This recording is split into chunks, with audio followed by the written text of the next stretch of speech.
शारीरिक पीड़ा आवे, मानसिक पीड़ा आवे, बौद्धिक पीड़ा आवे, उस समय पर अगर आपको याद हो तो गजेंद्र मोक्ष का पाठ शुरू कर दो तुरंत बैठ के। कैसी भी परिस्थिति आई हो, अगर 10 दिन की होगी तो 4 दिन में निपट जाएगी, 5 दिन में निपट जाएगी, 5 दिन की होगी तो 2 दिन में, 2 दिन की होगी तो 1 घंटे में। गजेंद्र मोक्ष इतना बलवान है। और उस गजेंद्र मोक्ष में भी आप कहें कि हमको नहीं आता तो याद करना शुरू करो, अब से शुरू करो, यहीं से ही लेकर के जाइए गजेंद्र मोक्ष का पाठ। लेकिन अब इसमें एक सूक्ष्म बात ये आ जाती है कि पीड़ा आने पर हम ठाकुर जी को परेशान कर रहे हैं कि ना, तब पीड़ा दूर करो, पीड़ा दूर करो, पीड़ा दूर इसलिए मत करो कि मैं सुखी हो जाऊं, पीड़ा दूर इसलिए करो कि आपका भजन नहीं बन पा रहा है इस पीड़ा में, इसलिए दूर करो नाथ। अगर कोई पीड़ा जीवन में आती है उसके बाद भी भजन नहीं छूट रहा है, कथा नहीं छूट रही है, सेवा नहीं छूट रही है, तो पीड़ा को रहने दो, ठाकुर जी को परेशान मत करो, होने दो, करके निकल जाएगी। लेकिन उसके कारण वृंदावन छूट गया, कथा छूट गई, नाम छूट गया, सेवा छूट गई, तब गजेंद्र मोक्ष का पाठ करो। हे नाथ, ये पीड़ा मुझे आपसे दूर कर रही है, इसलिए मेरी रक्षा करो।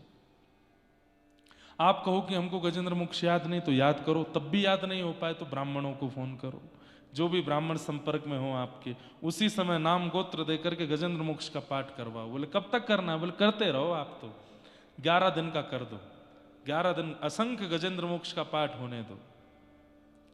और आप क्या करोगे? घर बैठ के हरिश शरणम, हरिश शरणम, हरिश शरणम, हरिश शरणम। हरि नाम में इतना बल है, ये आप करके देख लेना। ऊपर चढ़ते हैं, सांस फूलती है, चलो अभी एक्सपेरिमेंट करवाते हैं। आज हम पहली बार गए, हमसे पहले 2-2 दिन पहले लोग आ गए। मेरे को पहले से कह 3 बार रुकना पड़ेगा, बीच में बैठना पड़ेगा, पानी पीते पीते चलो। हमारे पंडित जी महाराज खजूर खिलाते चल रहे थे रास्ता में, मुंह गीला रहे। देखने में ऐसा लगता है ये रहे, लेकिन जब चढ़ने लगे तो यहां ऑक्सीजन लेवल कम है तो थोड़ी सांस तो फूलती है। उसी समय हरिश शरणम, हरिश शरणम, हरिश शरणम। अब इसमें पता है क्या है? जब आप हरि बोलते हो तो श्वास भीतर जाती है, शरणम बोलते हो तो बाहर आती है। तो इनटेक और आउटटेक, आउटकम दोनों होता है। हरि शरणम, हरि शरणम, हरि शरणम, हरि शरणम बोलते हुए चढ़ के देखना एक बार, लेकिन धीमे धीमे, हाँ धीमे धीमे चरण रखना, भागना नहीं, दौड़ना नहीं, बिना बैठे पहुंचोगे ऊपर। ये मैं अपनी जिम्मेवारी पर नहीं, हरि नाम की जिम्मेवारी पे बोल रहा हूं। हरि नाम की जिम्मेवारी पर आप देखना, बिना रुके पहुंचोगे। गति धीमी रखना और धीमे धीमे चलना, श्वास पर फोकस करना। श्वास लेते समय हरि, छोड़ते समय शरणम, हरि शरणम, हरि शरणम। एक गति बनेगी, रोज करके आ सकते हो दर्शन। यहां ये चीज पर अगर आप पास आउट हो जाओ, लगे कि यार निकल गए, बस इसको फिर जीवन में अप्लाई कर देना। चाहे जैसी परिस्थिति, कितनी भी विशाल स्थिति, कितने भी पहाड़ सामने आ जाएं, हरि नाम लेकर के निकल जाइए। बहुत बल है हरि नाम में, 2 अक्षर का नाम है, लेकिन इतना बलवान है कि आप उसका अनुभव करके ही कर सकते हो, बताने से नहीं होगा। सूर किशोर कृपाते सब बल, सूर किशोर कृपाते सब बल, हारे को हरि नाम, हारे को हरि नाम। सुनेरी मैंने निर्बल के बलराम, सुनेरी मैंने निर्बल के। हारे को हरि नाम। हम सब हारे हैं, हम सब हारे हुए हैं, तभी तो पृथ्वी पर है। जीते हुए होते तो ठाकुर जी के पास निकुंज में होते। हार गए तभी तो इस धराधाम पर हैं। सब हारे हुए, हरि ही हमें बचा सकते। तो भगवान के प्रति सत्य, और दूसरा उनके प्रति सत्य भाव रखो। जो हो रहा है सब मेरी अनुकूलता के लिए, मुझे हरि दर्शन होंगे, हरि प्राप्त होगी, उसके लिए ही आवश्यक है, इसीलिए मेरे साथ ऐसा हो रहा है। ये सत्य। और दूसरा चैतन्य। ठाकुर जी चैतन्य है, ठाकुर जी जड़ नहीं है। यहां कई दृश्य देख के थोड़ा कष्ट तो होता है मन में। शालिग्राम भगवान नीचे टबों में रखे हैं, उनको आके लोग ले रहे हैं, दाम पूछा जा रहा है, तोल नाप के फिर हो रहा है। लेकिन ये क्षेत्र उन्हीं का ही है, इसलिए ठाकुर जी पर ही छोड़ते हैं कि आप कुछ अपने अनुकूल जैसी व्यवहार विचारों करिएगा। पर फिर भी शालिग्राम भगवान भी क्यों ना दिखें, वो चैतन्य है। अब यहां आप दुकानदार पे जो शालिग्राम रखे उनके पास जाके कहो मुझे पंचामृत अभिषेक करने दो, थोड़ी देर निकाल दो इनको बाहर, करके अभिषेक वापस दो, तो लड़ाई झगड़ा हो जाएगा। इसलिए मानसिक पंचामृत अभिषेक कर दिया करो जितने शालिग्राम भगवान दिखते हैं, कि हे नाथ आपका घर है ये, तो यहां तो आप प्रकट होते हो। जैसे मधुमंगल श्री दामाद तनसुका मनसुखा की गोद में चढ़ जाते हो, कभी उनको अपने ऊपर चढ़ा लेते हो, ये भी सब आपके सखाई होंगे, इनके साथ आपको ऐसे ही आनंद आ रहा होगा। वहां सदन कसाई के मांस के तराजू में आप लुढ़कने में आपको सुख मिलता है, तो ये तो आपकी रुचि है, आप जहां रहे हो। लेकिन हमको तो कष्ट होता है ना देख के। लेकिन फिर भी चैतन्य बुद्धि रखो कि ये चैतन्य है, साक्षात चैतन्य। मुझे लगता है बंधुओं, अभी एक दिन हुआ हमें आए हुए, 2-3 दिन में हमें अनुभव तो होगा। यहां पर कल रात यहां नींद नहीं आएगी ज्यादा, यहां नींद नहीं आएगी, क्योंकि ये सोने का स्थान ही नहीं है, ये सोने की जगह ही नहीं है, ये जागने की जगह।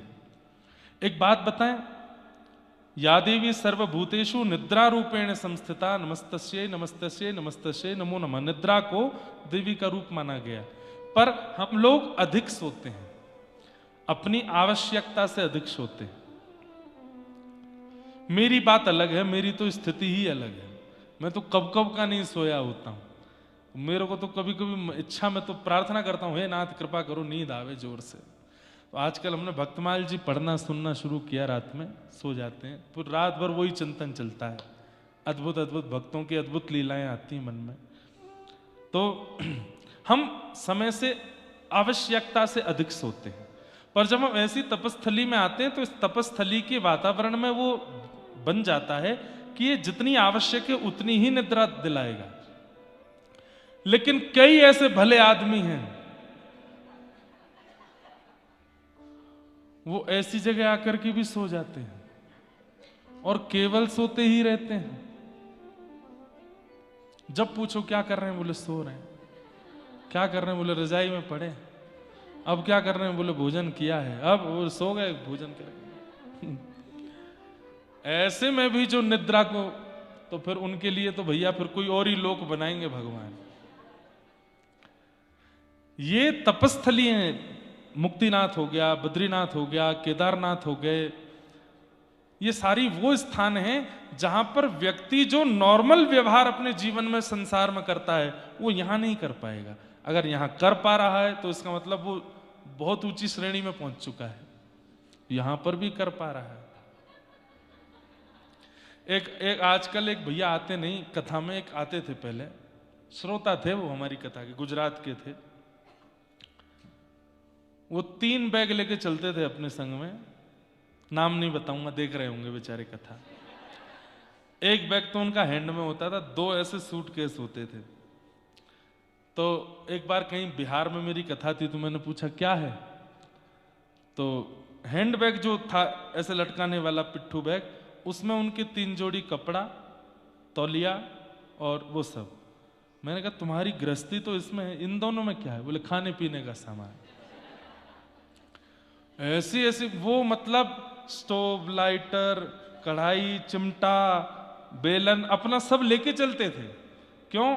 मतलब इतने एडिक्टेड हैं कि दूसरे बेलन की बनी रोटी से पेट नहीं भरता उनका, वो अपने बेलन से ही बननी चाहिए। अपनी ही वो एक छोटी सी वो थी, उसमें चाय बनेगी तो ही होगा। ऐसे ऐसे भी लोग हैं संसार में। कई लोग अपने मसाले लेके चलते हैं, सब्जियों में ऊपर से वो डाल देते हैं तभी उनको स्वाद आता है। सब प्रकार की स्थिति भाव है। पर ऐसे वातावरण में आकर के भी अगर इंद्रियों से विपरीत नहीं जा पा रहे हैं तो समझ जाइए कि आप किस श्रेणी में हो। कि ऐसी तपस्थली पर भी आपकी निद्रा नहीं जा रही, ऐसी तपस्थली पर भी आपकी भूख कम नहीं हो रही। सामान्य आप 4 रोटी खाते होंगे तो यहाँ 2 ही खावेंगे, सामान्य 2 खाते हैं तो यहाँ 1 ही खा पाओगे, यहाँ ज्यादा होगा ही नहीं। और जिसका हो रहा है वो समझ जाओ किस श्रेणी का होगा। अब जज भी मत करना, एक दूसरे की थाली देखो, 5 खाओ 5 यहां पर भी 5 रोटी खा गए। नहीं, हो सकता है कि वो नीचे 6 खाते हो यहां 5 खा रहे हैं। तो भगवान सत्य हैं ये विश्वास करो, ठाकुर जी चैतन्य हैं, उनके प्रति चैतन्य बुद्धि रखो। और ये 2 काम आपने कर दिए तो तीसरा आपको ठाकुर जी स्वयं अनुभव करा देंगे, आनंद। ठाकुर जी के आनंद का अनुभव होने लग जाएगा।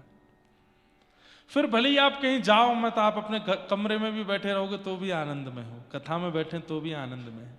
रास्ते में बहुत दिक्कतें हुई होंगी लेकिन फिर भी यहां बैठा हर व्यक्ति आनंद में बैठा है, मुस्कुरा रहा है, प्रसन्न है। कई लोगों को पहाड़ी रास्ते दिक्कत देते हैं, सर दर्द हो जाता है, वमन की स्थिति हो जाती है, लेकिन सब स्थितियां सह करके भी आप प्रसन्न हो। इसका मतलब क्या है? सत्य और चैतन्य में आप प्रगाढ़ हो, इसीलिए आनंद कर पा रहे हो। वैसे तो मुझे अंतिम दिन बोलना था लेकिन मैं पता नहीं क्या व्यासपीठ पे बैठती है ऐसा लगता मैं नहीं बोल रहा हूं, कोई बुलवा रहा है। मुक्तिनाथ आ गए, बहुत दूर नहीं है यहां से, एक दिन कैलाश मानसरोवर में भी कथा होगी, वहां भी जाएंगे। चाहे आपके लीगामेंट टूटे हों, चाहे आपके दांत निकल गए हों, फिर भी खींच के ले जाएंगे। इस जीवन में ये तो करना ही है। यहाँ मुक्ति नारायण भगवान को कथा सुनाने आ गए, शालिग्राम भगवान को कथा सुनाने आ गए, गंडकी मैया को कथा सुनाने आ गए। एक बार नंदोत्सव मानसरोवर पर भी होना चाहिए, वहां भी जाएंगे। वहां के लिए तो और मुश्किल बताते हैं लोग, पर हम तो बस बद्रीनाथ में संकल्प लिया था मुक्तिनाथ का, मुक्तिनाथ में संकल्प ले रहे हैं पर डेट और समय अभी निश्चित नहीं कर रहे हैं। वो तो महादेव चाहेंगे तो तब जाएंगे और वहां जैसे जा सकेंगे। और ये नहीं 1-2 दिन की कथा करना, 7 दिन ही करेंगे, 7 दिन रुकेंगे। वहां इतनी दिक्कत है कि कथा के लिए जो भी लोग जाते हैं, वैसे तो वहां कथा के लिए 2-4 दिन से ज्यादा कोई रहता नहीं। बापू ने तो कथाएं की हैं, भाईश्री ने भी की हैं। वहां कथा होती हैं तो 1-आध कोई ऐसे वैष्णव होते हैं, वो वहीं से ही भगवत धाम विराज जाते हैं। बद्रीनाथ में भी ऐसा होता है, पर हम इस भावना से नहीं जाएंगे। हम तो जाएंगे कि भाई सब लोग वहां अनुभव करके वापस आए। महादेव को एक बार नंदोत्सव, गोवर्धन लीला, श्री ठाकुर जी का रुक्मणी मंगल, रास बिहार, आहा रास हो रहा है कहां पर? मानसरोवर पर। मानसरोवर 2 ही हैं, या तो हमारे ब्रजमंडल में राधा रानी मानसरोवर या कैलाश मानसरोवर।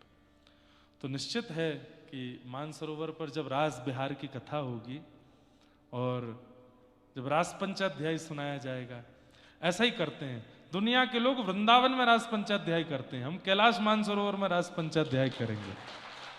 वहां कथा रास पंचाध्याय की होगी, प्रथम दिन ही कथा शुरू होगी। भगवान पिता रात्रि शरदोत्फुल्ल मल्लिका विक्षरंतुम मनश्चक्रे योग मायाम उपाश्रित। क्या पता वही है महादेव, क्या पता वो गोपी बन के आ जाएं उस रास में, और हम सबको और कुछ तो नहीं, बस गोपी प्रेम की भिक्षा दीजिए, कैसे हूं मोहे अपनों कर लीजिए। वो गोपी देखो, जिसके पास श्रृंगार रखा है ना वो आपको भी कर सकता है। हाँ, महादेव के पास गोपी श्रृंगार है, इसलिए रोज गोपेश्वर बनते हैं वृंदावन में। उनके सन्मुख जाकर के मानसरोवर शिवलोक है। अच्छा देखो, एक बार को ये भू वैकुंठ है, बद्रीनाथ भू वैकुंठ है, लेकिन इसमें भू शब्द भी प्रयोग हो रहा है ना। भू मतलब पृथ्वी, पृथ्वी का वैकुंठ। पर शिवलोक तो यहां के अलावा मतलब कोई और जगह नहीं है, कैलाश ही शिवलोक है। जैसे ब्रह्मलोक है, विष्णु लोक है, ध्रुव लोक है, ऐसे शिवलोक कोई और नहीं है, पृथ्वी पर ही है कैलाश, वो शिवलोक ही है। हम ऐसा कह सकते हैं कि ये भू वैकुंठ है, लेकिन एक वैकुंठ ऊपर भी है। बद्रीनाथ भू वैकुंठ है, लेकिन एक वैकुंठ ऊपर भी है। पर कैलाश में अगर आप गए हो तो शिवलोक वही है और कोई नहीं है, वो साक्षात शिवलोक है। महादेव इतने भोले हैं कि अपना लोक पृथ्वी से अलग रखा नहीं, पृथ्वी पर ही रखा है। यहीं आ जाओ हमारा दर्शन करने, तो करेंगे कभी वहां भी। यहां से ज्यादा दूर नहीं है, थोड़ी दूरी पर ही है, इधर ही है बस, 2-4 पर्वत पीछे ही बैठे हैं। तो सत्य चैतन्य अगर आपने कर लिया मन में भाव तो क्या मिलेगा? आनंद। सच्चिदानंद रूपाय विश्वोत्पत्त्यादि हेतवे, विश्व की उत्पत्ति आदि के जो हेतु हैं, तापत्रय विनाशाय श्री कृष्णाय वयं नमः। बंधुओं देखो, ठाकुर जी तापत्रय विनाशाय मतलब जीवन के समस्त तापों का नाश कर देते हैं। मैं फिर कहूंगा, युद्ध से भगाते नहीं है ठाकुर जी, युद्ध में खड़े खड़े लड़ना सिखाते हैं। हम लोग सोचते हैं कि हनुमान चालीसा करने से, गोपाल सहस्रनाम करने से, नारायण कवच करने से, या गंगा जी स्नान करने से, शालिग्राम भगवान सेवा करने से हमारे जीवन में पीड़ा नहीं आएगी। नहीं आएगी, पर ये सब आराधन करके आप उस पीड़ा से लड़ना सीख जाओगे, उस पीड़ा में खड़ा होना सीख जाओगे। और सबसे बड़ी बात, विपत्ति जीवन में आती है उस समय बुद्धि की क्या गति है, ये बहुत बड़ी बात है। हम क्या सोच रहे हैं? अब जैसे कोई विपत्ति आ गई, मान लीजिए कोई शारीरिक कष्ट आया, शारीरिक कष्ट आने के बाद हम दुर्बल हो गए, अब क्या करेंगे, अब तो ये बहुत बुरा हो गया मेरे साथ, मुझे तो ऐसी गंभीर बीमारी लग गई है कि जिस बीमारी का नाम सुन के लोगों के रोंगटे खड़े होते हैं वो मुझे हो गई। वो बीमारी हुई होगी 10%, पर टेंशन में आपने 90% कर लिया उसको। नहीं, पीड़ा आई, पीड़ा आते ही आपने बस मन में विश्वास किया, कोई बात नहीं, हम करेंगे। मैं एक वो बात कह रहा हूं जो मंच से बोल सकता हूं, पीड़ाएं इससे भी खतरनाक आती हैं, पीड़ा इससे भी बुरी आती है। मानसिक पीड़ा, बौद्धिक पीड़ा, सामाजिक पीड़ा, और उन पीड़ाओं से जूझना सिखाते हैं ठाकुर जी। वो पीड़ा ना आवेगी ऐसा नहीं है, आएगी, पर उस पीड़ा से लड़ना कैसा है वो ठाकुर जी सिखाते हैं। इसलिए तापत्रय विनाशाय, उन 3 तापों से मिलने वाली जो चिंताएं हैं उनका नाश ठाकुर जी करते हैं। चिंता नहीं होती व्यक्ति को, लड़ता है, झगड़ता, आनंदित हो जाता है, उससे निकल जाता है। ऐसे 3 गुणों से युक्त, 3 रूपों से युक्त, 3 कर्मों से युक्त त्रिगुणातीत भगवान श्री कृष्ण को हम सब प्रणाम करते हैं, हम सब वंदन करते हैं। श्री कृष्णाय वयं नमः। बंधुओं, नारायण और कृष्ण में कभी भेद मत मानना, नारायण और राम में कभी भेद मत मानना। सीधी बात ऐसी है कि बताने में थोड़ी अटपटी है, लेकिन बता देते हैं। जैसे घर का बालक जब स्कूल पढ़ने लग जाता है तो स्कूल में एक फंक्शन आता है, एनुअल फंक्शन। एनुअल फंक्शन में कई बार स्कूल्स में छोटे बच्चों के लिए वो किया जाता है फैंसी ड्रेस कंपटीशन, पता है? उसमें बच्चे अलग अलग कपड़े पहन के जाते हैं। कोई बालक हनुमान जी बन के जाता है, कोई बालक स्पाइडरमैन बन के जाता है, कोई बालक जो है वो दुर्गा मैया बन के जाता है, जाती है, कोई शेर बन के जाता है, कोई जिब्रा जिराफ बन के सब लोग बढ़िया बढ़िया अपने रूप बदल के जाते हैं। जिस समय वो बालक उस रूप में होता है तो हमें उसी के भाव का अनुभव होता है, परंतु वापस आकर के जब वो अपना श्रृंगार उतार देता है तो पुनः बालक ही हो जाता है। तो नारायण कौन है? मूल रूप है। और वही मूल रूप क्या करते हैं? पृथ्वी पर आते समय अलग अलग भाव, विचार और व्यवहार के साथ में अवतार लेते हैं। कृष्ण बन करके आते हैं, राम बन करके आते हैं, परशुराम बन करके आते हैं। अब इसमें भी दो प्रकार के अवतार होते हैं, एक तो होते हैं अंशावतार और एक होते हैं पूर्णावतार। अंशावतार वो जो थोड़ी देर के लिए आते हैं और लीला करके चले जाते हैं, लेकिन पूर्णावतार दो ही हैं, राम और कृष्ण। ये पूर्णावतार है। इसमें भी कभी कभी ऐसा होता है कि ठाकुर जी कभी कभी अपना अंश भेज देते हैं, अपना अपना बल भेज देते हैं, अपने ऐश्वर्य को भेज देते हैं। पर रामकृष्ण रूप में तो नारायण स्वयं आते हैं, स्वयं ही लीला करके जाते हैं। इसलिए कभी इनमें भेद मत मानना। कई लोग ऐसा कहने लगते हैं कि हम कृष्ण उपासी हैं, हम बद्रीनाथ क्यों जाएं? हम कृष्ण उपासी हैं, हम मुक्तिनाथ क्यों जाएं? अरे मुक्तिनाथ, बद्रीनाथ, अगर मुक्तिनाथ नारायण ही हैं और ये कृष्ण नहीं है तो शालिग्राम से राधारमन लाल कैसे प्रकट हो गए? यदि मुक्तिनाथ नारायण हैं तो वही श्री जगन्नाथ भगवान के चित्त में विराजमान होते हैं, तो फिर वो जगन्नाथ कृष्ण कैसे हो गए? यही शालिग्राम भगवान सब जगह विद्यमान है। इन्हीं शालिग्राम से निर्मित समस्त भगवान के रूपों की सेवा पूजा होती है। इनके प्रति ये नारायण कृष्ण में भेद नहीं, विष्णु कृष्ण में भेद नहीं, एक ही। यम प्रव्रजन्तमनुपेत अपेत कृत्यम द्वैपायनो विरह कातरया जुहाव पुत्रेति तन्मयतया तरवोभिनेदुः तम सर्वभूत हृदय मुनिमानतोऽस्मि। श्री सुखदेव जी महाराज की। जो जन्म लेते ही अपने माँ के गर्भ से निकल के वन की ओर प्रस्थान कर गए और वन में जाते हुए सुखदेव जी के पीछे वेदव्यास जी हा पुत्र कहते हुए जा रहे हैं, ऐसे श्री सुखदेव जी जो सर्वभूत हृदय हैं, हम उनको बारंबार प्रणाम